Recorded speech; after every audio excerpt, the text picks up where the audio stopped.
السلام علیکم ورحمۃ اللہ وبرکاتہ۔ میں امید کرتی ہوں آپ سب ایمان اور صحت کی بہترین حالتوں میں ہوں گے۔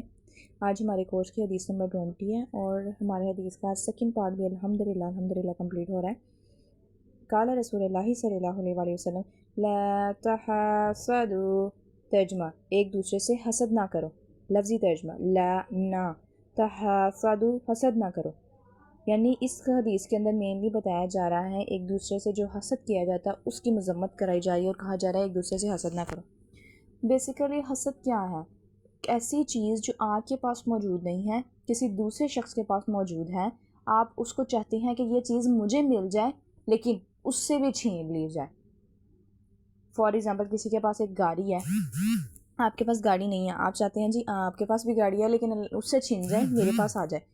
لیکن ہم اس طرح بھی تو دعا کر سکتے ہیں نا کہ اس کے پاس بھی رہی میرے پاس بھی ہے۔ اگر اس طرح دعا کریں گے وہ حسد نہیں ہوگی۔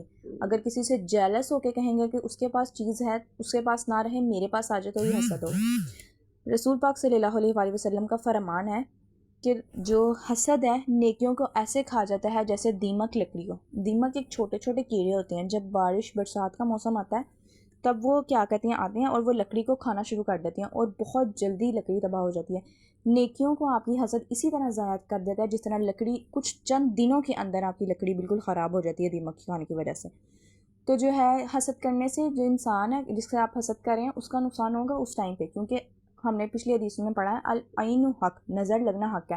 حسد سے اسے نظر لگے گی، اس کی کچھ طبیعت خراب ہوگی یا کچھ بربادی اس کی زندگی میں آئے گی، لیکن وہ پھر سٹیبل ہو جائے گا کیونکہ اس کا کوئی قصور نہیں ہوگا۔ قصور جس نے حسد کیا ہوگا اس کا ہوگا، پھر جب وہ حسد کر رہا ہوگا اس کی زندگی تباہ ہوگی کیونکہ اس نے اس کے ساتھ جیلسی لی، اپنے دل میں بغض رکھا، اپنے اعمال کو ضائع کیا، کیونکہ یہ ایک بہت بڑے المیہ ہمارے معاشرے کا، یہ ایک معاشرتی برائی بھی ہے اور بہت غلط چیز ہے، کیونکہ حسد آپ کی نیکیوں کو بہت جلدی برباد کرتی ہے۔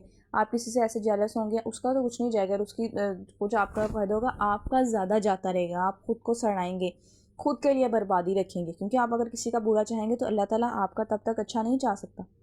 آپ کسی کا برا چاہ رہے ہیں تو کیا کہتے ہیں، آپ کو کیا لگتا ہے اللہ تعالیٰ نے اپنے ہر ایک بندے کو اشرف مخلوقات بنایا ہے نا؟ اللہ تعالیٰ خود فرماتے ہیں کہ ایک جو حقوق العباد ہے نا، میں تب تک معاف نہیں کروں گا جب بندہ اپنے دوسرے بندے کے حقوق معاف نہیں کرے۔ تو ہمیں اس برائی سے بچنا ہے اور حسد سے اپنے آپ کو بھی اور دوسروں کو باہر نکالنا ہے۔ امید کرتی ہوں آپ کو حدیث سمجھ آئی ہوگی۔ اللہ تعالیٰ ہم سب کو حاسدین کے شر سے محفوظ رکھے اور حسد کرنے والوں کو بھی ہدایت عطا فرمائے۔ الہی آمین۔ جزاک اللہ خیر۔ السلام علیکم ورحمۃ اللہ وبرکاتہ۔